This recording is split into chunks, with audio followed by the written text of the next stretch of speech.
Welcome to ఆర్5 TV news. Chandrababu ప్రభుత్వానికి 2 ఏళ్లు టీడీపీ పార్టీ వెన్నుపోటు.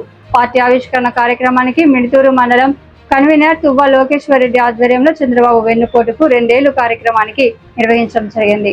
ఈ కార్యక్రమంలో మాజీ market chairman Chinnamallareddy, Midthur ZPTC Yugandhar Reddy, Nandyal జిల్లా ఐటీ వింగ్ అధ్యక్షుడు జగన్మోహన్ రెడ్డి, సింగిల్ విండో మాజీ chairman Nagatulasireddy, YS MPP Nabi Rasool, Jalakanur MPTC Gundam Hari Sarvottam Reddy, Thimmapuram మాజీ సర్పంచ్ నాగస్వామి రెడ్డి, తలముడి పి మాజీ సర్పంచ్ వెంకటేశ్వర్లు, సుంకేశ్ల రాముడు, చెరుకుచెర్ల నారాయణరెడ్డి, దేవనూరు షరీఫ్, ఆర్టీఐ వింగ్ తాలూకా అధ్యక్షుడు బోయ రవికుమార్, కలమందపాడు మహబూబ్ బాషా, మిడుతూరు మండల social media convener Shafi, YSRCP ముఖ్య నాయకులు, కార్యకర్తలు, ప్రజలు పాల్గొని కార్యక్రమాన్ని విజయవంతం చేయడం జరిగినది.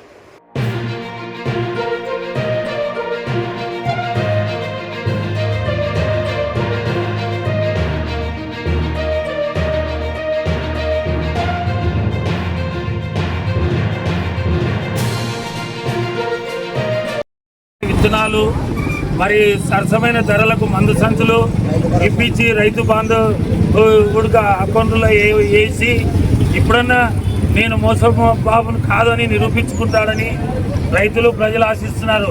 నీకెటు ఆల్రెడీ పుట్టుకతో నుంచి వచ్చిన విద్య మోసం చేయడం, రైతులను వెన్నుపోటు పుచ్చుకుంటూనే ఉన్నావు. రైతుల పక్షాన కొద్దిగానన్నా జాలి చూపి రైతాంగానికి పెద్దపీట వేయవలసిందిగా ప్రభుత్వాన్ని డిమాండ్ చేస్తూ ఉన్నాం.